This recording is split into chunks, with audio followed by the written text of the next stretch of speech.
आज जो हम जैसे देखो भूगोल अगर पढ़ेंगे तो भूगोल की अगर मैं बात करूं तो भूगोल के बारे में अगर हम सबसे पहले अगर चर्चा करें तो भूगोल में हम देखते हैं कि हमारे पास अगर अक्षांश और देशांतर के बारे में जानकारी है, सही है, अक्षांश और देशांतर के बारे में जानकारी है, तो सबसे पहले अगर हम बात करें तो इनको बहुत जानना जरूरी है।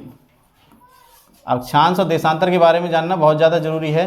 क्योंकि इनकी आवश्यकता क्यों पड़ती है, तो उसके पीछे कारण ये है कि अगर किसी भी चीज़ का, किसी भी देश का हमें क्या करना है, स्थिति का पता करना है, किसी भी स्थान का, किसी भी स्थान की, किसी भी स्थान की स्थिति का पता लगाने के लिए, पता लगाने के लिए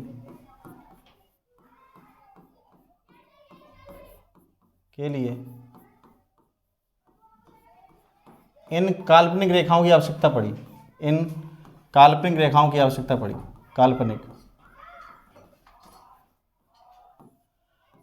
रेखाओं की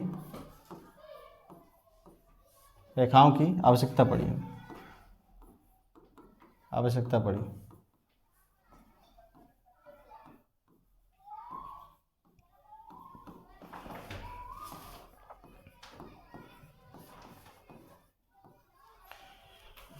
तो ये क्या होती है, तो इसे हम ग्लोब बनाएंगे, पृथ्वी बनाएंगे, उसके हिसाब से हम इसे देखेंगे। तो सबसे पहले अगर चलो मैं देखता हूँ, मैं कहता हूँ इनमें जो हम पृथ्वी को देखें तो पृथ्वी हम बना लेते हैं, अपनी तरफ से ग्लोब बना लेते हैं और उस ग्लोब के आधार पर हम इन चीज़ों को देखेंगे, सही है। तो अगर ग्लोब के आधार पर अगर मैं देखता हूँ तो क्या होगा, हमारे पास ग्लोब बना लेते हैं हम, इस टाइप से पृथ्वी बनाते हैं। और पृथ्वी का जो हिसाब किताब देखते हैं तो इसमें क्या होता है कि यदि हम देखें तो हमारे पास जो भूमध्य रेखा होती है वो इसके बीचों बीच से गुजरती है। कहाँ से गुजरती है, पृथ्वी के, यानी पृथ्वी का जो व्यास होता है वो एक्चुअल में होता क्या है, उसे बोलते हैं हम भूमध्य रेखा। तो ये 0 डिग्री रेखा बोल देते हैं इसको, 0 डिग्री रेखा, 0 डिग्री रेखा को हम भूमध्य रेखा भी कहते हैं और इसी को हम क्या कहते हैं, तो बताएंगे विषुवत रेखा कहते हैं। क्या कहते हैं हम, विषुवत रेखा। तो हम दोनों ही बातें बोल सकते हैं कि कभी कभी आपसे पूछे विषुवत रेखा क्या होती है, यदि आपसे पूछे ये बताइए भूमध्य रेखा क्या होती है, तो आप बताएंगे कि भूमध्य रेखा या विषुवत रेखा या फिर 0 डिग्री रेखा वो होती है जो पृथ्वी के बीचों बीच से गुजरती है। और साथ ही साथ इसकी बात करें तो ये पृथ्वी को 2 हिस्सों में, बराबर हिस्सों में बांटती है। यानी कि ऊपर वाला जो भाग होता है उसे हम बोल देते हैं क्या, उत्तरी गोलार्ध, इसे बोल देते हैं हम उत्तरी गोलार्ध। और नीचे वाले भाग को हम क्या बोलेंगे, तो हम बोलेंगे दक्षिणी गोलार्ध, सही है। ऊपरी वाले भाग को हम बोलेंगे उत्तरी गोलार्ध और नीचे वाले भाग को बोलेंगे दक्षिणी गोलार्ध। ये तो हो गए गोलार्धों की बात, ठीक है। उसके बाद अगर मैं बात करूं आगे की तो करेंगे क्या कि जो हमारे पास भूमध्य रेखा है इसके अगर हम समांतर रेखाओं को खींच दें, सही है, भूमध्य रेखा के समांतर अगर हम रेखाओं को खींचते हैं तो ये रेखाएं जो हमारे पास आती हैं इनको बोलते हैं हम अक्षांश रेखाएं। क्या बोलते हैं ना, अक्षांश रेखाएं। तो वो सभी रेखाओं को जिनको हम भूमध्य रेखा के समांतर खींचेंगे वो सारी की सारी हमारे पास क्या हो जाएंगी, वो सारी की सारी अक्षांश रेखाएं हो जाएंगी, सही है। तो इनको अक्षांश रेखाएं बोलेंगे, इस टाइप से बनाते चले जाएंगे। और नीचे देखें तो इस टाइप से हम नीचे लिखते चले जाएंगे, इस टाइप से, सही है, इस टाइप से करते चले जाएंगे। चलिए तो देखिए इसे कर रहे हैं हम जरा, और इस टाइप से। तो ये हमारे पास जो रेखा आती हैं इन्हें बोल देते हैं हम अक्षांश रेखाएं। तो अगर कभी आपको लिखना हुआ तो आप लिख सकते हैं, इसे क्या बोल देंगे कि वे रेखाएं जो भूमध्य रेखा के समांतर खींची जाती हैं क्या कहलाती हैं, अक्षांश रेखाएं कहलाती हैं। चलिए इसको अगर हम थोड़ा सा और देखें तो आगे को हम यहाँ पे जो है भूमध्य रेखा को थोड़ा सा हाईलाइट कर देते हैं किसी और कलर से, इससे कि आपको क्लियर हो जाएगा कि भूमध्य रेखा है कौन सी। यानी कि अगर मैं इसे देखूँ तो इसके ऊपर वाली रेखाएं और इसके नीचे वाली रेखाएं, तो अक्षांश रेखाएं भूमध्य रेखा के ऊपर अगर देखें तो कितनी आती है, तो उनकी संख्या 90 आ जाती है। कितनी आ जाती है, 90। और उसके नीचे अगर मैं देखूं तो मुझे कितनी मिलेंगी, तो उसके नीचे मुझे 90 मिलेंगी। और साथ ही साथ अगर मैं बात करूं एक जो मेरे पास 0 अक्षांश है, ये भी तो अक्षांश रेखा ही है, तो विषुवत रेखा भी हमारे पास अक्षांश रेखा होती है, तो इसे भी हम जोड़ लेते हैं। तो हमारे पास टोटल रेखा जो आ जाती है उन्हें बोलते हैं हम 181 रेखा। क्या बोलते हैं, 181। तो इसका मतलब मैं ये कह सकता हूं कि हमारे पास जो अक्षांश रेखाएं हैं वो हमारे पास कितनी है, 181। लेकिन 90 ऊपर होती तो है, लेकिन जो यहाँ पर ये हमारे पास आती है इसे बोलते हैं पोल। क्या बोलते हैं, पोल। तो ये उत्तरी ध्रुव हो गया हमारे पास, उत्तरी ध्रुव हो गया। और नीचे वाली संख्या जो हो गई हमारे पास इसे बोलते हैं हम दक्षिणी ध्रुव। तो ये दक्षिणी ध्रुव हो गया हमारे पास। लेकिन इसमें दिक्कत क्या है कि ये जो आती है हमारे पास ये बिंदु रूप में आ जाती है। जो लास्ट वाली हमारे पास 89 के बाद जो 90 आती है वो बिंदु रूप में आ जाती है। किस में आ जाती है, वो बिंदु रूप में। तो बिंदु रूप वाली अगर हम हटा दें तो एक हम यहाँ हटा सकते हैं, एक यहाँ हटा सकते हैं। तो हम कह सकते हैं कि अगर टोटल पूछे आपसे तो 181 बोलेंगे, लेकिन अगर पूछे बिंदु रूप को हटाकर, तो बिंदुओं को हटाकर हम बात करेंगे तो हमारे पास कितनी हो जाएंगी, 2 हटा देंगे हम। कितनी हटा देंगे, को हटाकर देखो इसमें हम करेंगे या तो हम आगे देख लेते हैं, इसमें देखते हैं तो अक्षांश हमारे पास क्लियर हो गए सबको कि अक्षांश जो होते हैं हमारे पास क्या होते हैं कि जो हमारे पास समांतर रेखाएं होती, जो हमारे पास विषुवत रेखा हो गई उसके समांतर अगर मैं 90 रेखाएं ऊपर लगा दूं और 90 में नीचे लगा दूं तो मेरे पास क्या हो जाएंगी वो अक्षांश रेखाएं। अक्षांश रेखाओं की खासियत ये होती है, अक्षांश रेखाएं जो होती हैं वो वृत्ताकार होती हैं। कैसी होती हैं? अक्षांश रेखाएं जो होती हैं वो वृत्ताकार होती हैं, ध्यान रखना। अक्षांश रेखाएं जो होती हैं वो वृत्ताकार होती हैं, ध्यान रखिएगा। कैसी होती हैं? तो वृत्ताकार, वृत्ताकार। तो कई बार एग्जाम में अगर पूछा जा सकता है आपसे ही, बताइए कि अक्षांश रेखाओं का आकार कैसा होता है, बताएंगे वृत्ताकार। लेकिन विषुवत रेखा से जैसे ही हम कहां तक चले जाते हैं? ध्रुवों की ओर जाते हैं। विषुवत रेखा से जैसे हम ध्रुवों की ओर जाते हैं तो ऊपर जाने के बाद हमारे वृत्त छोटे छोटे होते चले जाते हैं। देखिए यहाँ पर अगर हम देखें तो हमारे पास ये वृत्त घूम के जब आएगा तो काफी बड़ा होगा, ऊपर को देखेंगे तो बहुत छोटा सा होगा। तो अगर पूछे बताइए कि अगर हम विषुवत रेखा से ध्रुवों की ओर जाएं तो हमारे पास अक्षांश रेखाओं में क्या फर्क पड़ेगा, तो बताएंगे इनके वृत्त हमारे पास क्या हो जाएंगे? छोटे होते चले जाएंगे ध्रुवों की ओर। सही है, तो वृत्त हमारे पास छोटे होते चले जाएंगे, लेकिन होंगी कैसी? वृत्ताकार होंगी। कैसी होंगी? वृत्ताकार होंगी।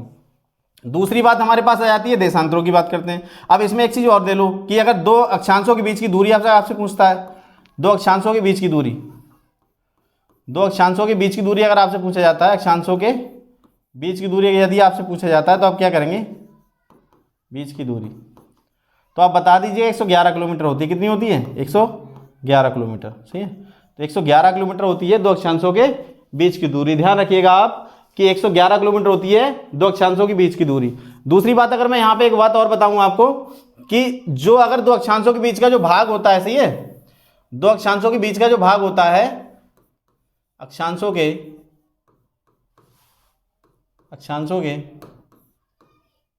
बीच का जो भाग होता है, बीच का भाग, उसे हम क्या कहते हैं? तो बताएंगे उसे हम जोन कहते हैं। अगर कभी आपसे पूछे कि दो अक्षांशों के बीच का जो भाग होता है उसे हम क्या कहते हैं, तो बताएंगे जोन कहते हैं। क्या कहते हैं? जोन कहते हैं। ध्यान रखिएगा इस बात को।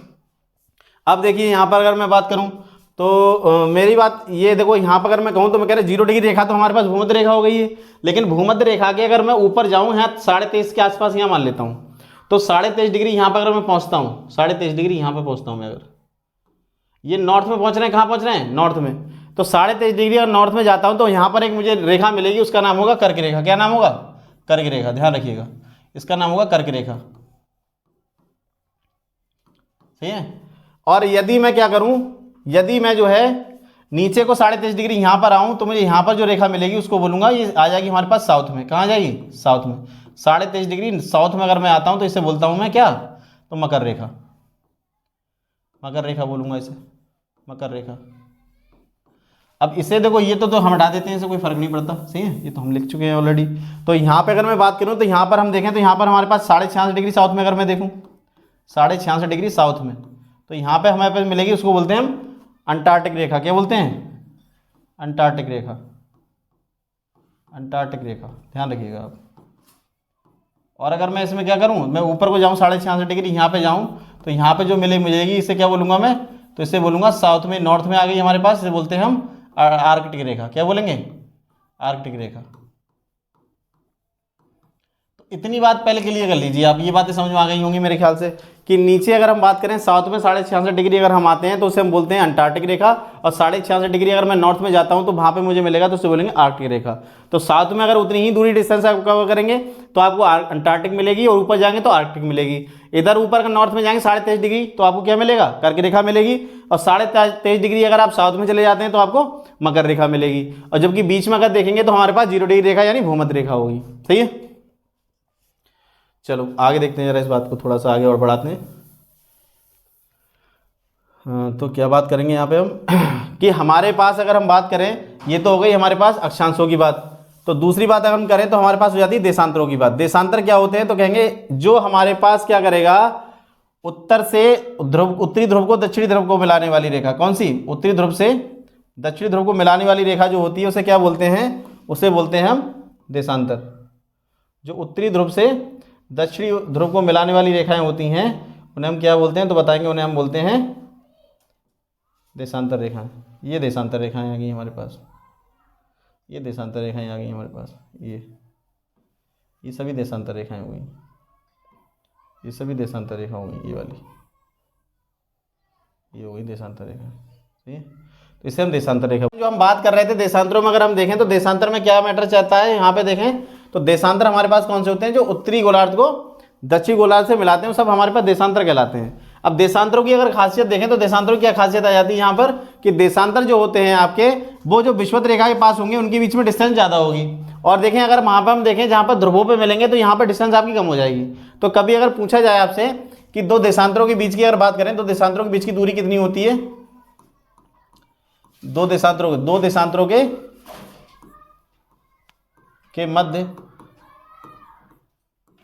मध्य अधिकतम दूरी कहेगा, अगर वो अधिकतम दूरी, सही है, ये कहेगा अधिकतम दूरी। तो अधिकतम दूरी आपसे कहते तो कहेंगे 111.2 किलोमीटर, सही है। तो इसे आप इतना बोल दीजिएगा। लेकिन अगर न्यूनतम बोले तो न्यूनतम सीधी ध्यान रखना, जब ध्रुवों पर आप यहाँ पे देख पा रहे हो कि यहाँ पर ये दोनों मिल ही जा रहे हैं, तो जो मिल गए उसके बीच की डिस्टेंस तो कुछ होती ही नहीं, तो इसका मतलब क्या हो जाएगी, 0, सही है। तो उसको हम 0 बोल देंगे। तो अगर न्यूनतम पूछे तो न्यूनतम क्या बता दोगे आप, 0। क्या बता दोगे, 0, ठीक है, 0। तो 0 बता दोगे न्यूनतम अगर पूछे आपसे। और दूसरी बात अगर मैं कहूँ यहाँ पर, तो हम कहेंगे जैसे जैसे हम क्या करते हैं, ध्रुवों विषुवत रेखा पे होते हैं तो इनकी डिस्टेंस सबसे ज़्यादा आपको विषुवत रेखा पे मिलेगी। दो देशांतरों के बीच की डिस्टेंस अगर आपसे पूछी जाए तो आप बताएंगे दो देशांतरों के बीच की डिस्टेंस कहाँ मिलेगी ज़्यादा आपको, तो विषुवत रेखा पर। और जैसे ही आप ध्रुवों पर जाते जाएंगे इनकी डिस्टेंस आपको कम होती चली जाएगी। और दूसरी बात यहाँ पर अगर बात करूँ तो यहाँ पर देखिए आपसे अगर बात करूँ मैं, तो ये जो आ रहा है ध्रुव, तो यहाँ पर जो मिल रहे हैं तो इसको हम बोल रहे हैं, ये जो आ रही है ना, ये वाली लाइन, ये भी जो लाइन आ रही है ये वाली, इसको बोलते हैं ग्रीनविच रेखा। क्या बोलते हैं, ग्रीनविच रेखा, ध्यान रखना, ग्रीनविच रेखा बोलते हैं इसे। क्या बोलते हैं, ग्रीनविच रेखा। और ये ध्यान रखिएगा, ये इंग्लैंड में जगह पड़ती है। कहाँ पड़ती है, इंग्लैंड में।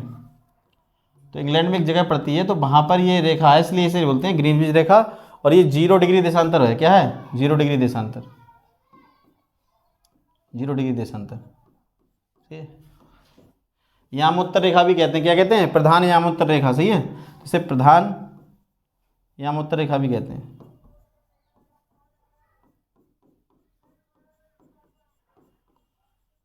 प्रधान यामोत्तर रेखा भी इसे कहा जाता है, किसे, ग्रीनविच रेखा को। और यहाँ पर अगर मैं बात करूँ, जो हमारी पृथ्वी है वो एक चक्कर अपनी धुरी पर कितने समय में लगाती है, तो बताएंगे 24 घंटे में। यानी 24 घंटे में देखें तो ये पूरा 360 डिग्री का चक्कर लगा देती है। तो मैं कहूँगा कि 24 घंटे में इसे एक चक्कर पूरा करने में 360 डिग्री कवर करती है। कितना, 360 डिग्री। तो 24 घंटे में 360 डिग्री कवर करती है, तो हम 1 घंटे में निकाल सकते हैं।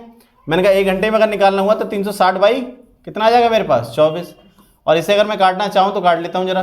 देखो 24 एकम 24, अगर मैं भाग करूँ 24 एकम 24, बचे मेरे पास 12, हो गए 120। और 24 पंजे कितने होते हैं, 120 होते हैं। तो 15 डिग्री आ जाएगा। कितना आ जाएगा, 15 डिग्री। तो एक जो है घंटे की अगर वैल्यू देखूं तो 1 घंटे को हम 60 मिनट भी तो लिख सकते हैं, बताइए, 60 मिनट।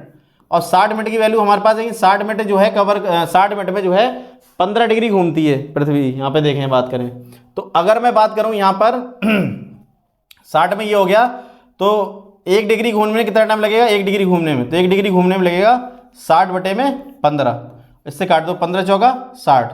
तो मैं कहूँगा 1 डिग्री घूमने में 4 मिनट लग जाते हैं। यानी हर 1 डिग्री पर अगर आप देखेंगे तो आपको 4 मिनट का डिफरेंस दिखाई देगा। कभी कभी एग्जाम में आता है कि बताइए कि अगर एक देशांतर से हम एक देशांतर आगे बढ़ें तो कितने मिनट का फ़र्क आएगा, तो बताएंगे 4 मिनट का फ़र्क आएगा। ये ध्यान रखिएगा आप कि हमेशा जो है 1 डिग्री देशांतर जो हम जा रहे हैं उसमें 4 मिनट का फ़र्क आएगा, सही है। तो इसका मतलब हो गया कि यदि मैं देखूँ यहाँ पर 0 देशांतर जो हमारे पास यहाँ मिल रहा है, सही है, ये 0 देशांतर हमारे पास यहाँ पर मिल रहा है, इसको देखें, 0 देशांतर हमें यहाँ पे मिल रहा है। एक देशांतर अगर इधर चेक करें, एक देशांतर इधर चेक करें, और यहाँ पर यदि 12 बज रहे होंगे, कितने बज रहे होंगे, 12, यदि 12 बज रहे होंगे तो 4 मिनट इधर हमें क्या करें, जब हम पूरब की ओर जाएंगे तो 4 मिनट का फ़र्क आएगा, 12:04 आ जाएगा। कितना आएगा, 12:04।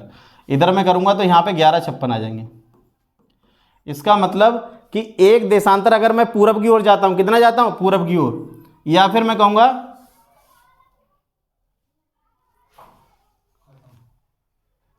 तो यहाँ पर अगर मैं बात कर रहा हूँ तो मैं कह रहा हूँ कि यहाँ पर हमारे पास 0 डिग्री रेखा आ जाती है, सही है। 0 डिग्री रेखा जो देशांतर हमारे पास बन रही है, उसके इधर अगर आप जाते हो, सही है, तो 1 डिग्री पर 4 मिनट का अंतर आता है। यदि आप पूरब की ओर जाओ, पूरब की ओर, या मैं बोल सकता हूँ कि ये तो पूरब की ओर जाना हो गया, या फिर मैं कहूँ इस रेखा के दाईं ओर, कितना कहूँ, दाईं ओर, तो दाईं ओर चले जाओ आप, दाईं ओर। यदि आप जो है ग्रीनविच रेखा के दाईं ओर जाते हैं, यदि आप ग्रीनविच रेखा के पूरब में जाते हैं तो आपको 4 डिग्री का फर्क मिलेगा। तो मैं कह रहा हूं कि जैसे यहाँ पर अगर जो हमारी प्रधान रेखा है, जो हमारे पास जो रेखा है, इसमें अगर 12 बज रहे हैं तो यहाँ पे 4 मिनट का अंतर आएगा, तो यहाँ कितने बज रहे होंगे? 12:04 हो रहे होंगे। लेकिन इधर आएंगे तो 11:56 हो रहे होंगे, 4 मिनट का कम। यानी हम पश्चिम की ओर जाएं, किधर जाएं? पश्चिम की ओर। यदि मैं पश्चिम की ओर जाता हूं या फिर मैं कहूं यहाँ पे बाईं ओर जाता हूं, किधर जाता हूं? बाईं ओर। पश्चिम की ओर जाता हूं या बाईं ओर जाता हूं तो मुझे 4 मिनट कम होते चले जाएंगे मेरे समय में। और अगर मैं बाईं ओर या पूरब की ओर जाता हूं, सॉरी दाईं ओर और पूरब की ओर जाता हूं तो मेरे समय में 4-4 डिग्री, 4-4 मिनट का क्या आएगा? बढ़ता हुआ समय दिखाई देगा। सही है, ये तो बात हो गई इसकी। अब ये हमारे पास जो 0 डिग्री देशांतर है, इसका मतलब उद्देश्य क्या है, ये क्यों है जरूरी?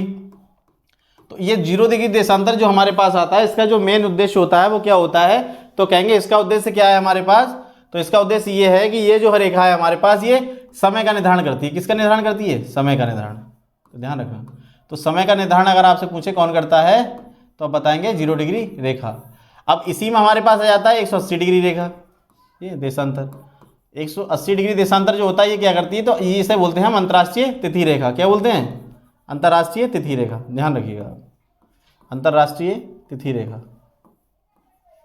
तो अंतर्राष्ट्रीय तिथि रेखा किसे कहते हैं? तो बताएंगे 180 देशांतर को। इसको दोनों को ध्यान रखना है आपको, ये बहुत ही इंपॉर्टेंट है, कई बार एग्जाम में पूछी भी जा चुकी हैं, तो आपको ये समझ में आना चाहिए कि 180 देशांतर हमारे पास क्या है, तो बताएंगे अंतर्राष्ट्रीय तिथि रेखा। और अगर पूछे आपसे 0 डिग्री देशांतर क्या है तो बताएंगे समय निर्धारण रेखा। ठीक है, क्या है? समय निर्धारण रेखा। ध्यान रखिएगा इस बात को। सही है, तो ये दो बातें बहुत ज़्यादा इंपॉर्टेंट है आपके लिए और कहीं ना कहीं काम आने वाली हैं आपकी। अगर हम बात करें देशांतरों की, तो देशांतर हमारे होते कितने हैं? देशांतरों की संख्या अगर हम देखें यहाँ पे देशांतरों की संख्या, तो ध्यान रखिएगा जितना देशांतर जो है, ये कितना देशांतर है, तो हम कहेंगे 360 डिग्री घूम रही है, तो 300 हर पर डिग्री पर आपको एक देशांतर मिलता है। तो 360 डिग्री पे कितने हो गए? 360 देशांतर। देशांतरों की संख्या कितनी हो जाएगी? 360। सही है। और अगर मैं बात करूं दो देशांतरों के बीच को क्या कहते हैं? दो देशांतरों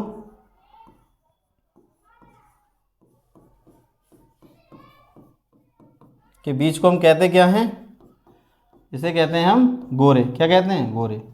ध्यान रखिएगा, अगर हम बात करेंगे अक्षांशों की तो वहाँ पे हम जोन बोल रहे थे, लेकिन यहाँ पे हम बोलें तो क्या बोलेंगे? गोरे बोलेंगे। तो इसको हमें गोरे लिखना है, ध्यान रखिए, गोरे। सही है, तो ये गोरे हो जाएगा हमारे पास।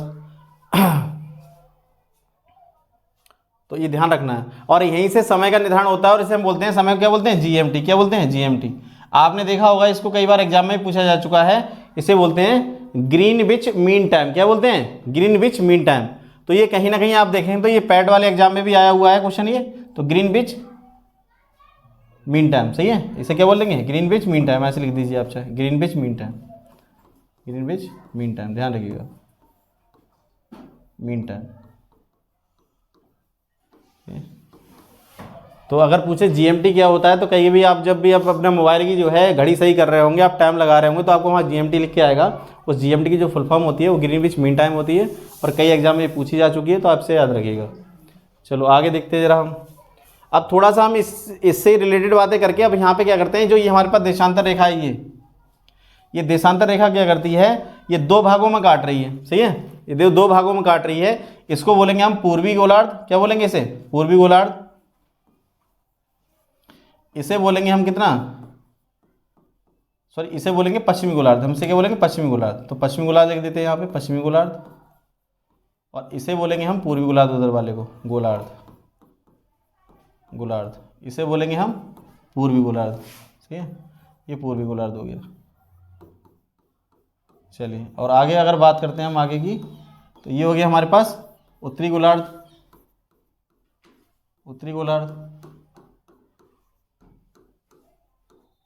और यहाँ पे बात हो गया हमारे पास, ये हो गया दक्षिणी गोलार्ध। क्या हो गया? दक्षिणी गोलार्ध। तो हमारे पास 4 गोलार्धों में काट देता है ये, दक्षिणी गोलार्ध हो गया। अब यहाँ पर अगर मैं देखूं तो दो देशांतरों के बीच की दूरी जो हमारे पास बोली जाती है उसे हम बोल देते हैं कितनी? गोरे कह देते हैं उसे। अब यहाँ पर अगर देखो तो इसे जीएमटी बोल दिया आपने। सही है, तो जीएमटी हमारे पास होती है, इसे ग्रीनविच मीन टाइम बोल देते हैं। सही है, चलो आगे हम बात करते हैं। इसी सबको हम देखते हुए हम भारत के बारे में थोड़ा बात करना चाहेंगे, क्योंकि हमारी ये भारत की भौगोलिक स्थिति के बारे में बात करना चाह रहे हैं। सही है, तो इसी को सब हमने बेस बना के इसी को हम समझकर अब हम भारत के बारे में जानकारी लेंगे। तो चलिए भारत के बारे में जानकारी लेते हैं। तो हम यहाँ पर आ जाते हैं अपने भारत पे। तो भारत की अवस्थिति है कैसी, भारत कैसा है, इसमें लोकेशन क्या मिलती है भारत की, तो वो चेक करना है हमें। तो मैं कह रहा हूँ भारत की अगर भौगोलिक स्थिति हम पता करें, क्या पता करें, भौगोलिक स्थिति। तो भारत की भौगोलिक स्थिति अगर हम पता करें, स्थिति पता करें तो क्या पता चलेगा हमें। देखो अगर मैं बात करूं भारत के अक्षांशीय विस्तार की, तो अक्षांशीय विस्तार अगर मैं देखूं भारत का अक्षांशीय विस्तार अगर मैं देखूं यहाँ पे, तो हमारे पास क्या मिलेगा अक्षांशीय विस्तार के अंतर्गत। तो नीचे से अगर मैं बात करूं तो हमारे पास जो है नीचे आएगा हमारे पास 8 डिग्री 4 मिनट, और ये होगा हमारे पास उत्तरी अक्षांश। क्या होगा, उत्तरी अक्षांश। और यहाँ पर देखें तो हमारे पास यहाँ पे कौन सा जो जी कहाँ अक्षांश से अगर बात कर देते हैं तो कहाँ पे आएगा हमारे पास, तो कहेंगे यहाँ से हम बात कर लेते हैं तो हमारे पास आएगा, यहाँ लिखते हैं थोड़ा नीचे तो सही लगेगा आपको, सही है। 8 डिग्री 4 मिनट उत्तरी अक्षांश से लेकर अब मैं बात करूँ यहाँ से, अब मेरी बातों पे ध्यान दीजिएगा, सही है। और यहाँ पे अगर बात करें हम तो यहाँ पे हमारे पास आ जाएगा कितना, 37 डिग्री कितना आएगा 6 मिनट, और ये होगा हमारे पास उत्तरी अक्षांश। और अगर हम देशांतरीय विस्तार करें, देशांतरीय विस्तार कितना होगा हमारे पास, देशांतरीय विस्तार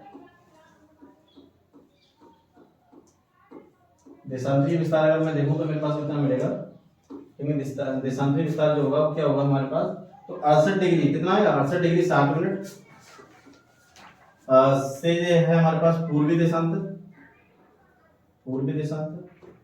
क्योंकि जो गोलार्ध में पड़ेगा उसी हिसाब से देशांतर बनते हैं। तो पूर्वी गोलार्ध में पड़ रहा है ये, तो पूर्वी देशांतर से लेके अगर हम देखें तो हमारे पास कहाँ पड़ रहा है, तो हम बात करेंगे हमारे पास आ रहा है 97 डिग्री 25 मिनट, ठीक है। ये पूर्वी देशांतर पड़ेगा, तो ये हमारे पास क्या आएगा, देशांतरीय विस्तार आएगा किसका, भारत का। तो भारत में कुछ ऐसा विस्तार आपको देखना है, और कहीं ना कहीं ये मैप जो हमारे पास दे रखा है, इस मैप के आधार पर इन चीजों को देख सकते हैं।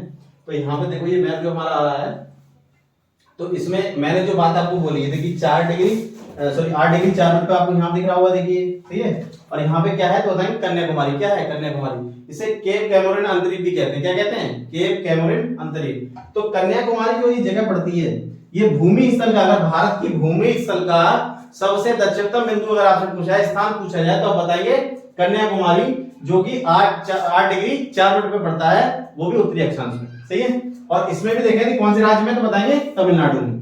कौन से राज्य में पड़ता है कन्याकुमारी, तो बताएंगे तमिलनाडु में। और इसमें आप अगर बात करें तो इसमें एक चीज और मिल जाएगी आपको, क्या मिल जाएगी, तो कहेंगे केप कैमोरिन नाम भी मिल जाएगा कन्याकुमारी के, सही है। अगर मैं उत्तर में बात करता हूं तो उत्तर में हमारे पास 37 डिग्री 6 मिनट पे अगर देखेंगे तो 37 डिग्री 6 मिनट पे हम यहाँ पे देखें तो क्या मिल रहा है हमारे पास, ये तो ये मिल रहा है इंदिरा कॉल। क्या मिल रहा है, इंदिरा कॉल। और इंदिरा कॉल जो है वो लद्दाख में पड़ती है। कहां पड़ती है वो, लद्दाख में। ये सबसे कैसा बिंदु है हमारे पास, सबसे उत्तरतम बिंदु, भारत का सबसे उत्तरतम बिंदु। अगर उत्तर में भारत में आप जाएंगे तो सबसे आखिरी में जो आपको मिलने वाला है वो क्या है, उत्तरा कॉल है, इंदिरा कॉल है। और कहां पड़ेगा वो, लद्दाख में। लेकिन अगर मैं यहाँ पे बात करूं देशांतरीय विस्तार की, तो देशांतरीय विस्तार के अंतर्गत अगर मैं यहाँ पे देखूं तो 68 डिग्री 7 मिनट की बात आएगी। और 68 डिग्री 7 मिनट अगर मैं देखता हूं तो मेरे पास क्या मिलेगा, यहाँ पे ये मिलेगा मेरे पास 68 डिग्री 7 मिनट, और इसको हम बोलते हैं गौर माता। क्या बोलते हैं, गौर माता। और ये गुजरात में पड़ता है, और गुजरात में जो है ये सबसे पश्चिमी बिंदु है भारत का, यानी सबसे पश्चिमी अगर राज्य पूछे तो बताएंगे आप गुजरात। और उसमें सबसे पश्चिम बिंदु अगर देखेंगे तो गौर माता है गुजरात का। कहीं कहीं पे आपको सरगिरी मिलेगा, तो सरगिरी भी आप याद कर सकते हैं। तो ज्यादातर आपको गौर माता ही मिल जाएगा, सरगिरी भी आप याद कर सकते हैं, आपको आपकी इच्छा है, देखिए किताबों में दे रखा है। और यहीं पर देखना जहां कृष्ण जी जो है राजा रहे थे द्वारिका, तो इसी सरगिरी के पास में ही है। आजकल बताते हैं कि द्वारिका डूब गई है, तो वो गुजरात में पड़ती है, सही है। चलिए आगे हम बात करते हैं सबसे पूर्वी बिंदु। तो सबसे पूर्वी बिंदु हमारे पास आता है 97 डिग्री 25 मिनट में, जो मैंने आपको दिखाया हुआ है 97 डिग्री 25 मिनट पूर्वी देशांतर देखा है। और यहाँ पर हम देखें तो 97 डिग्री 25 मिनट पे हमारे पास आ रहा है। और इसकी जगह क्या नाम है तो बताएं, किबिथु। क्या नाम है, किबिथु नाम है, जो सबसे पूर्वी हिस्सा है भारत का, सही है। और ये कहाँ पड़ता है बताएंगे, अरुणाचल प्रदेश में। कहाँ पड़ता है बताएंगे, अरुणाचल प्रदेश में। तो अरुणाचल प्रदेश राज्य जो है उसमें पड़ता है, सही है। अगर मैं नीचे देखूं, ये तो हमारे पास भूमि का हो गया कि भारत की भूमि स्थल का सबसे दक्षिणतम बिंदु पूछेंगे तो बताइए कन्याकुमारी। लेकिन भारत में और भी हम द्वीप वगैरह है हमारे पास, उनको देखेंगे तो सबसे दक्षिणतम बिंदु अगर हम चेक करते हैं तो हमारे पास मिलता है इंदिरा पॉइंट। क्या मिलता है? इंदिरा पॉइंट। तो ध्यान रखिएगा, भारत का सबसे दक्षिणतम बिंदु जो होगा वो इंदिरा पॉइंट होगा। और कहां होगा तो बताएंगे 6 डिग्री 45 मिनट पे। कितना पे होगा? 6 डिग्री 45 मिनट पे होगा। वो भी कैसा? उत्तरी अक्षांश। उत्तरी अक्षांश, ध्यान रखिएगा। यानी कि भारत जो है वो विषुवत रेखा से ऊपर है, ध्यान रखिएगा। विषुवत रेखा से ऊपर तो सब उत्तरी अक्षांश में आ जाएगा, सही है। और यहाँ पे बात करेंगे तो ये कहां पड़ता है बताएंगे? ग्रेट निकोबार में। कहां पड़ता है? ग्रेट निकोबार में, ध्यान रखिएगा इस बात में। ग्रेट निकोबार, तो ग्रेट निकोबार एक जगह पड़ती है भारत में। और अंडमान निकोबार जो है प्रदेश है हमारे पास, उसमें केंद्र शासित प्रदेश उसमें पड़ता है। तो यहाँ पर देखेंगे तो यहाँ पर हमारे पास इंदिरा पॉइंट पड़ेगा जो भारत का सबसे दक्षिणतम बिंदु है, सही है। तो सारे के सारे हमारे जितने भी भारत के उत्तर पूर्व पश्चिम में जो बिंदु थे हमने कवर कर लिए। उसके बाद अगर मैं बात करूं कुछ और बात हमारे पास क्या आती है कि अगर मैं पूरब से पश्चिम की ओर जाऊं या मैं पश्चिम से पूरब की ओर जाता हूं, सही है। पूरब से पश्चिम की ओर जाऊं या पश्चिम से पूरब की ओर जाता हूं, तो देखिए गुजरात से मैं यहां से गौर माता से निकलता हूं, कहां चला जाता हूं मैं चला जाता हूं ये किबतू तक, सही है। किबतू के पास में बलांगू भी कहीं कहीं ऑप्शन आता है, तो आप बलांगू भी याद कर सकते हैं। अरुणाचल प्रदेश में बलांगू भी पड़ता है। तो इसकी अगर बात करूं तो इसकी डिस्टेंस जो हमारे पास आती है 2933 किलोमीटर। कितनी आती है? 2933 किलोमीटर, ध्यान रखिएगा उस बात।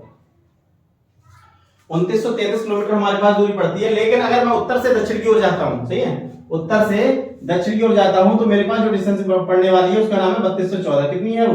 3214 किलोमीटर। तो यदि आप उत्तर से दक्षिण की ओर जाएं तो 3214 किलोमीटर जाएंगे, लेकिन अगर आप पश्चिम से पूरब की ओर जाएं तो आप 2933 किलोमीटर जाएंगे। और इन दोनों के बीच का डिस्टेंस मैं कवर करना चाहूं तो मैं कहूंगा 281 किलोमीटर की अंतर है। कितना अंतर है दोनों के बीच में? 281 किलोमीटर। अगर कोई व्यक्ति इंदिरा कॉल से कन्याकुमारी जाता है और एक व्यक्ति गौर माथा से किबतू तक जाता है, तो पहले पहुंचने वाला जो व्यक्ति होगा वो गौर माता से किबतू तक जाएगा, वो लड़का पहले पहुंच सकता है। क्यों? क्योंकि उसकी 281 किलोमीटर की दूरी कम है, जबकि यहां से देखें इंदिरा कॉल से कन्याकुमारी तक 281 किलोमीटर ज्यादा पड़ जाती है, सही है।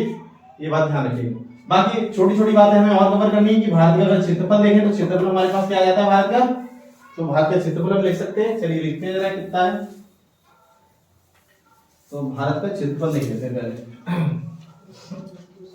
भारत का क्षेत्रफल, भारत का क्षेत्रफल है वो 32,87,263 किलोमीटर। कितना है? 32,87,263 वर्ग किलोमीटर, सही है, किलोमीटर स्क्वायर। ये हमारे पास है। और ये बता दूं मैं आपको, ये दुनिया का 2.43% है। कितना है? 2.43%। कभी कभी पूछा जाता है कि भारत का क्षेत्रफल विश्व का कितना हिस्सा है प्रतिशत में बताइए, तो आप कितना बता देंगे? 2.43%। पूरे दुनिया में इतना हिस्सा हमारे पास है भारत में। और अगर क्षेत्रफल की दृष्टि से देखें तो हमारे पास कौन सा है? 32,87,263 वर्ग किलोमीटर। और देखें तो भारत कौन से स्थान पे आता है दुनिया में, तो बताएंगे 7वें स्थान पे, सही है। तो 7वें स्थान पर आता है। कौन से स्थान पर आता है क्षेत्रफल की दृष्टि से? 7वें स्थान। क्षेत्रफल की दृष्टि से अगर हम देखें हमारा देश कौन से नंबर पे है दुनिया में, तो 7वें नंबर पे। सबसे पहले कौन सा है, क्या है, तो उसके बारे में जरा चर्चा करना चाहेंगे हम। तो मैं आपको एक तरीका याद करा देता हूँ, इससे आपको आसानी से याद हो जाएगा, तो अच्छा लगेगा। तो मैं एक ट्रिकी कॉन्सेप्ट आपको बता देता हूँ, उससे आपको याद हो जाएगा, सही है। तो हम कहते हैं रुचि अब आ भारत, अब आ भारत, भारत अर्ज करने अल्जीरिया को, अर्ज करने अल्जीरिया को। इस तरीके से आप बहुत आसानी से टॉप 10 कंट्री याद कर सकते हैं क्षेत्रफल दृष्टि से, कौन कौन से बड़े हैं कौन कौन से छोटे हैं। तो सबसे बड़े कंट्री जो हमारे पास दुनिया में है 10, वो देखते हैं कौन कौन से हैं। तो रूस से हम देखेंगे, रूस आ जाएगा हमारे पास। कहां से? हमारे पास कनाडा आ जाएगा, कनाडा आ जाएगा। और चीन से तो चीन है ही नहीं, कोई दिक्कत ही नहीं है, समझ में आ जाएगा आपके। और आज से हम बात करें तो यहाँ पे अमेरिका आ जाएगा। क्या आ जाएगा? अमेरिका। इसे यूनाइटेड स्टेट ऑफ अमेरिका कहते हैं, यूएसए। उसके बाद बात करें तो यहाँ पे ब्राजील आएगा हमारे पास, ब्राजील। उसके बाद अगर कंट्री की बात करें तो यहाँ पे ऑस्ट्रेलिया आ जाएगा हमारे पास, ऑस्ट्रेलिया।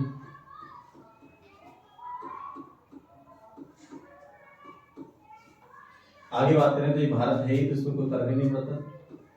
पूरा लिखा ही हुआ है आंसर। ये अर्जेंटीना मतलब अर्जेंटीना आप लिख सकते हैं, क्या लिखते हैं अर्जेंटीना, अर्जेंटीना। उसके बाद करने से आप कजाकिस्तान लिख सकते हैं, कजाकिस्तान, कजाकिस्तान। और अल्जीरिया से अल्जीरिया आ जाएगा, अल्जीरिया। तो बहुत आसानी से मुझे लगता है आप याद कर पाएंगे इसको, और बहुत ही आसान है भी। ठीक है, यहाँ पर अगर मैं बात करूँ इसको एक बार सही से याद कर लीजिएगा तो बहुत आसानी से आपको याद भी हो जाएगी। और रूस की अगर मैं बात करूँ तो यूरोप में पड़ता है। कहाँ पड़ता है? यूरोप में। दुनिया का तो सबसे बड़ा कंट्री है ही क्षेत्रफल दृष्टि से। साथ ही साथ अगर कभी आपसे पूछ रहे यूरोप का सबसे बड़ा कंट्री बताइए तो आपको रशिया ही बताना है, रूस ही बताना है। और कनाडा की बात करें तो कनाडा जो है उत्तरी अमेरिका का सबसे बड़ा देश है। ठीक है, उत्तरी अमेरिका का सबसे बड़ा देश अगर पूछे आते तो क्या बताएंगे आप? ये देखिए कॉन्टिनेंट लिखवा रहा हूँ, महाद्वीप लिखवा रहा हूँ मैं आपको कि यूरोप हमारा महाद्वीप जो है उसमें सबसे बड़ा कंट्री क्षेत्रफल दृष्टि से अगर पूछे आपसे तो क्या बताएंगे आप? रूस। लेकिन अगर उत्तरी अमेरिका का सबसे बड़ा कंट्री अगर पूछे आपसे क्षेत्रफल दृष्टि तो आप बताएंगे कनाडा से। चीन जो है एशिया का सबसे बड़ा कंट्री है। किसका है? एशिया का। एशिया महाद्वीप में क्षेत्रफल दृष्टि से सबसे बड़ा कंट्री अगर आपसे पूछा है तो बताएंगे चाइना। ठीक है, अमेरिका ये हमारे पास उत्तरी अमेरिका की हो गया, लेकिन उत्तरी अमेरिका का ये दूसरे नंबर पर आ गया। क्यों? पहले नंबर कौन है? तो बताएंगे कनाडा। लेकिन दक्षिण अमेरिका का देखें तो सबसे बड़ा देश कौन सा बनेगा तो बनाएंगे आप? जो दक्षिण अमेरिका हमारे पास महाद्वीप है उसका सबसे बड़ा कंट्री अगर पूछे क्षेत्रफल दृष्टि तो बताएंगे ब्राजील। सबसे बड़ा कंट्री है, ध्यान रखिएगा। ठीक है, ऑस्ट्रेलिया, ऑस्ट्रेलिया महाद्वीप में पड़ता है सबसे बड़ा कंट्री। इसको बहुत बारीकी से आप नोट करते जाइएगा क्योंकि कहीं ना कहीं आपके एग्जाम में काम आने वाले हैं और आपको जो है इससे बहुत फायदा मिलने वाला है, मुझे ऐसा महसूस हो रहा है। ठीक है, यहाँ पे अगर बात करें तो इसे बोलेंगे एशिया। क्या बोलेंगे? एशिया। तो भारत एशिया में दूसरे नंबर पे आता है क्षेत्रफल दृष्टि से। और दुनिया में ये कौन से नंबर पे बताएंगे? 7वें नंबर पर। यहाँ अर्जेंटीना की बात करें तो दक्षिण अमेरिका में आता है, ये दक्षिण अमेरिका में पड़ता है जो है अर्जेंटीना। और कजाकिस्तान जो है ये एशिया में पड़ता है। और अफ्रीका में देखें तो कौन आ जाता है तो बताएंगे अल्जीरिया, ये अफ्रीका में पड़ता है। तो अफ्रीका कंट्री का सबसे बड़ा क्षेत्रफल दृष्टि से कंट्री तो बहुत से बच्चे नहीं बता पाएंगे, लेकिन इस तरीके से अगर आपको याद है तो बहुत आसानी से बता देंगे। क्या बताएंगे? अल्जीरिया। तो अल्जीरिया जो है अफ्रीका का सबसे बड़ा कंट्री है। किस मामले में? क्षेत्रफल दृष्टि से सबसे बड़ा कंट्री अगर पूछे अफ्रीका का तो आप अल्जीरिया बता सकते हैं। दूसरी बात यहाँ पे एक बात ध्यान रखिए, जो कजाकिस्तान की बात करी एशिया में तो ये तीसरे नंबर पे आ रहा है। भारत के बाद ये सबसे बड़ा कंट्री माना जा रहा है। पहले पे चाइना, दूसरे पे भारत और तीसरे पे कजाकिस्तान। लेकिन यदि आपसे पूछे स्थलबद्ध सबसे बड़ा कंट्री दुनिया का तो आप बताएंगे कजाकिस्तान। दुनिया का सबसे बड़ा स्थलबद्ध, विश्व का सबसे बड़ा। ये ध्यान रखिएगा, ऐसे मुझे क्वेश्चन ये बताता हूं आपको, बहुत आसानी से जो है पेपर में पूछे जाते हैं, बहुत आसानी से आप कर सकते हैं उसे। तो विश्व का सबसे बड़ा स्थलबद्ध देश,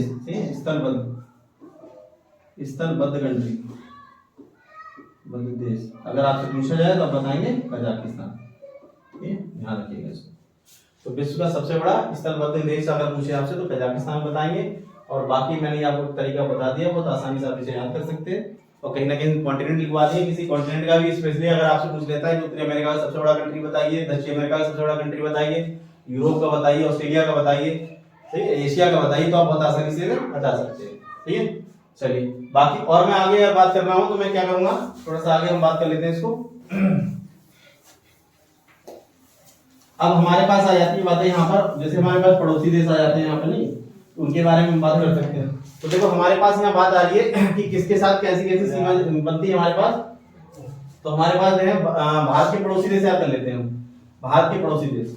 और ये बहुत ज्यादा पॉपुलर, भारत के पड़ोसी देशों के लिए बहुत ज्यादा पॉपुलर जो है ट्रिक है, ये आपके पास कॉन्सेप्ट है, इसे आप याद कर सकते हैं। ट्रिकी कॉन्सेप्ट क्या हमारे पास, तो हम कह सकते हैं बचपन में एमबीए किया, क्या बचपन में एमबीए किया, इससे आप याद कर सकते हैं एमबीए किया।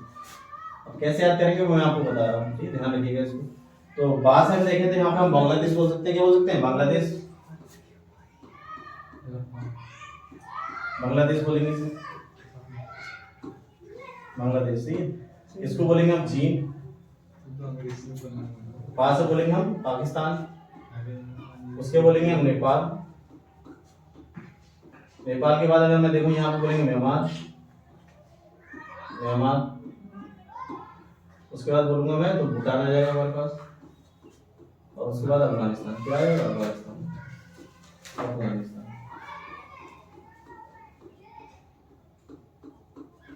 देखिए सीमा की अगर बात करें तो यहाँ पे सीमा में मिल जाती है कितनी है तो बताएंगे 4096 हमारे पास बांग्लादेश की पड़ती है, कितनी पड़ती है 4096।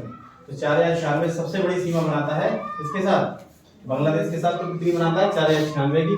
अगर चाइना के साथ मैं कवर करना चाहूँ तो चाइना के साथ हमारे पास कितनी आती है 3488, कितनी आती है 3488, ध्यान रखिए 3488 किलोमीटर, ठीक है। अगर मैं पाकिस्तान के साथ देखना चाहूँ तो पाकिस्तान के साथ 3323 की, कितनी बनती है 3323 किलोमीटर की। और नेपाल के साथ अगर हम बताएं तो नेपाल के साथ हमारे पास 1751, कितनी पड़ती है 1751 किलोमीटर। म्यांमार के साथ अगर देखना चाहें तो म्यांमार के साथ देखिए लिखी हुई हमारे पास कितनी है तो 1643, कितनी है 1643 किलोमीटर। और भूटान के साथ अगर देखें तो भूटान के साथ 699 की, कितनी किलोमीटर की पड़ती है 699 किलोमीटर, ठीक है। उसके बाद हमारे पास आता अफगानिस्तान, और अफगानिस्तान के साथ 106 किलोमीटर की। सबसे कम, सबसे छोटी अगर सीमा बोले कि भारत की किस देश के साथ है तो बताएंगे किसके साथ है, तो वो होगी आपके पास अफगानिस्तान के साथ। किसके साथ होगी अफगानिस्तान के साथ, ठीक है। चलिए, तो ये तो आपको याद करनी है। साथ ही साथ इन पड़ोसी देशों के साथ आजकल जो ट्रेंडिंग में क्वेश्चन आ रहे हैं क्या आ रहे हैं आपके, तो कह रहा है कि इनके साथ साथ हमें क्या करना है, तो इनके साथ साथ हमें ये भी देखना पड़ेगा कि हमारे पास जो है इनके साथ भारत के कौन कौन से राज्य टच करते हैं, सीमा कौन कौन सी साझा करते हैं। तो सबसे पहले हमारे पास क्या आता है बांग्लादेश। तो बांग्लादेश के साथ अगर हम बात करना चाहेंगे, सबसे पहले किसकी बात करेंगे बांग्लादेश की। चलिए मैं यहाँ पे बोल देता हूँ, पहले बांग्लादेश के बारे में देख लेते हैं। तो बांग्लादेश का हम एक बहुत ही ज्यादा अच्छा जो है कॉन्सेप्ट है हमारे पास। तो बांग्लादेश के साथ कौन कौन देंगे, तो कहेंगे मित्रों अब मैं चला। ये मोदी जी का डायलॉग रहेगा हमारे पास, उससे हम याद कर सकते हैं। तो मित्रों अब मैं चला, इससे आप याद कर सकते हैं, अब मैं चला। काफी घूमते रहते हैं, विदेशों में जाते रहते हैं, तो मित्रों उनका एक बहुत ज्यादा स्लोगन है, बहुत आसानी से बोल देते हैं, तो इसको हम आसानी से बोल सकते हैं मित्रों अब मैं चला। तो मी पर हो जाएगा मिजोरम, क्या हो जाएगा मिजोरम। और यहाँ पे देखें त्रिपुरा हो जाएगा हमारे पास, त्रिपुरा। ये हो जाएगा हमारे पास क्या असम, ये हो जाएगा बांग्लादेश बंगाल, और इससे हो जाएगा मेरे पास मेघालय।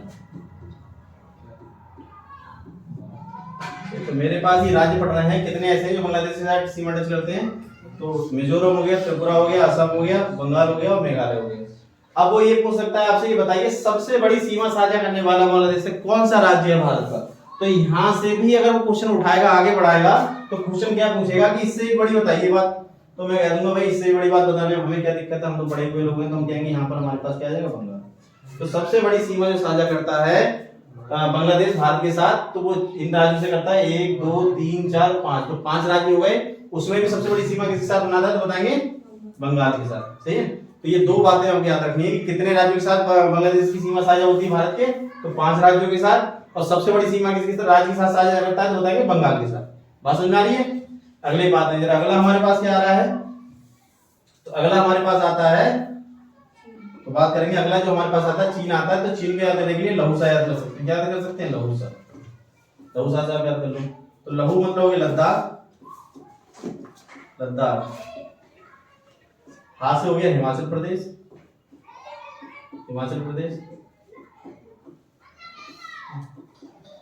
उसे बोलेंगे तो आ जाएगा हमारे पास क्या उत्तराखंड, आ जाएगा उत्तराखंड।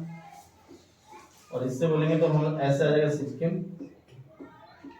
सिक्किम।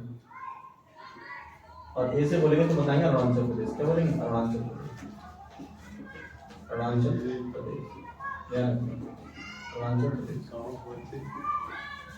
अरुणाचल प्रदेश। तो हमारे पास ये जो है कितने राज्यों के साथ सीमा साझा करता है, तो 1 2 3 4 5, 5 राज्यों के साथ ये भी सीमा साझा करता है। लेकिन सबसे बड़ी सीमा किस राज्य के साथ है, इसमें भी बहुत आसानी से हम बता देंगे अरुणाचल प्रदेश के साथ। किसके साथ बनाते हैं सबसे बड़ी सीमा, बता देंगे। ये नोट करते जाना, क्योंकि ये कहीं ना कहीं एग्जाम में पूछने का उसकी ट्रेंडिंग यही रहती है। कितना भी कठिन पूछेगा क्वेश्चन, तो आपके इस टॉपिक से कहीं ना कहीं बाहर नहीं जाने वाला। ये सारे क्वेश्चन जो है आपके कवर हो जाएंगे और बहुत आसानी से आप इसे याद भी कर सकते हैं। ये जो कॉन्सेप्ट है, जो ये ट्रिक मैंने बनाई, इससे आप बहुत आसानी से याद कर सकते हैं। चलिए अगले देखते हैं कंट्री के बारे में जरा। तो अगला कंट्री हमारा कौन सा पड़ता है, तो हमारे पास आया था पाकिस्तान। तो पाकिस्तान को आप याद करने का तरीका पंगुरास से याद करेंगे। किससे याद करेंगे, पंगुरास। ये पाकिस्तान में याद कर रहे हैं हम उसे, पंगुरास। तो पंगु मतलब हो गया पंजाब। तो दूसरा हमारे पास हो गया गुजरात, और गुजरात की बात अगर हम बात करें तो यहाँ पे जाएगा हमारे पास राजस्थान, और राजस्थान की बात करें तो आ जाएगा हमारे पास जम्मू कश्मीर। कौन सा हो जाएगा? जम्मू कश्मीर। तो जम्मू कश्मीर में अगर मैं देखूं तो जम्मू कश्मीर का हिसाब किताब क्या बनेगा यहाँ पे? तो जम्मू कश्मीर जो है सबसे बड़ी सीमा बनाता है किसके साथ? पाकिस्तान के साथ सबसे बड़ी सीमा साझा करने वाला राज्य कौन सा है? बताएंगे जम्मू कश्मीर। बाकी कितने राज्य हैं तो बताएंगे 4 राज्यों के साथ सीमा साझा करता है पाकिस्तान। सही है। चलिए अगला जो हमारे पास आता है नेपाल। क्या आता है? नेपाल। नेपाल पे जरा हम फोकस करते हैं। नेपाल हमारे पास क्या गएगा? नेपाल के बारे में बात करने वाले हैं। सही है। तो नेपाल में अगर हम देखें तो नेपाल के साथ हम लगेंगे तो बसपू का याद करेंगे। किससे याद करेंगे? बसपू से। बसपू। और ऐसे देखो एक बार जरा तो हम कहेंगे यहाँ पर हमारे पास बसपू से यहाँ आ जाएगा हमारे पास बिहार, नहीं होगा आपने। तो इसके बिहार के साथ देखिए उत्तर प्रदेश आना जरूरी है, तभी तो बात बनती है ज्यादा। और यहाँ बात करेंगे उसके बाद आ जाएगा हमारे पास सिक्किम, और उसके बाद बात करें तो यहाँ पर जाएगा हमारे पास पश्चिम बंगाल, और आगे हम बात करें तो हमारे पास आ जाएगा उत्तराखंड। ये हमारे पास राज्य ऐसे हैं जो किसके साथ सीमा साझा करते हैं? तो बताएंगे नेपाल के साथ। तो आप बसपू से बहुत आसानी से याद कर सकते हैं। ठीक है। अब इसमें भी अगर वो पूछ ले कि सबसे बड़ी सीमा किस राज्य के साथ साझा करता है नेपाल, तो हम क्या बता देंगे? बिहार के साथ। भैया बिहार के साथ बहुत बड़ी सीमा है किसकी? नेपाल की। ज्यादातर बिहारी कहाँ जाते हैं? नेपाल निकल जाते हैं, वहीं अपना पेट्रोल वगैरह भरवाते रहते हैं। नहीं सस्ता अगर पड़ रहा है तो बिहार जो है बहुत बड़ी सीमा साझा करता है किसके साथ? नेपाल के साथ। चलिए अगले क्वेश्चन पे आते हैं। अगला क्या बोलता है? वो म्यांमार का देखते हैं जरा। तो म्यांमार का हिसाब किताब देखें जरा। म्यांमार का तो म्यांमार का जो बनेगा हमारे पास हिसाब किताब, तो म्यांमार में देखें तो इसके लिए हम क्या है? मामियाना ऐसे याद कर सकते हैं। किससे याद कर सकते हैं? मामियाना। मामियाना। तो मामियाना से बहुत आसानी से याद कर सकते हैं इसे। तो माँ पर होता है मणिपुर, इससे होगा मिजोरम, मिजोरम। इससे हो जाएगा अरुणाचल प्रदेश, से अरुणाचल प्रदेश, अरुणाचल प्रदेश। और आगे से हम देखें तो ना से हमारे पास आएगा नागालैंड, नागालैंड, नागालैंड।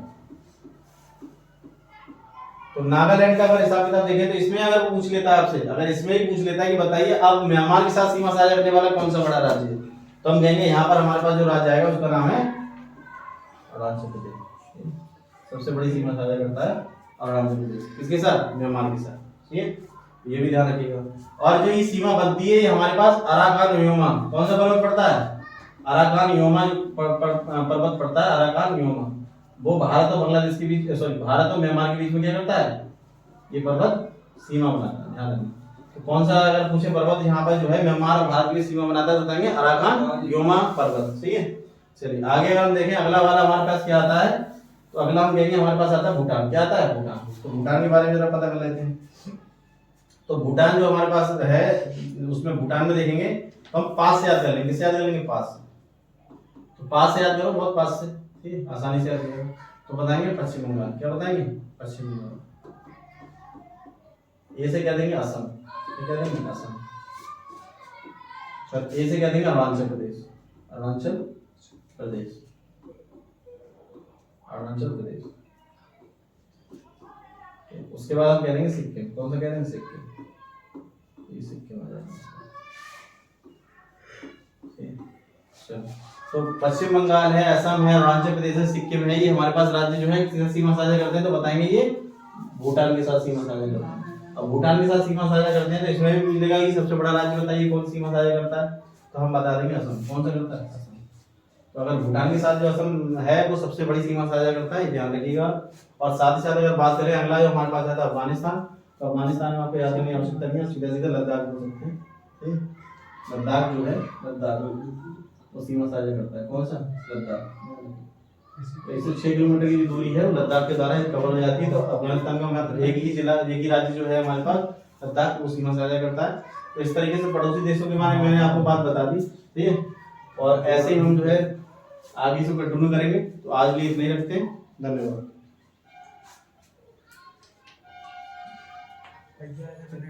ना भाई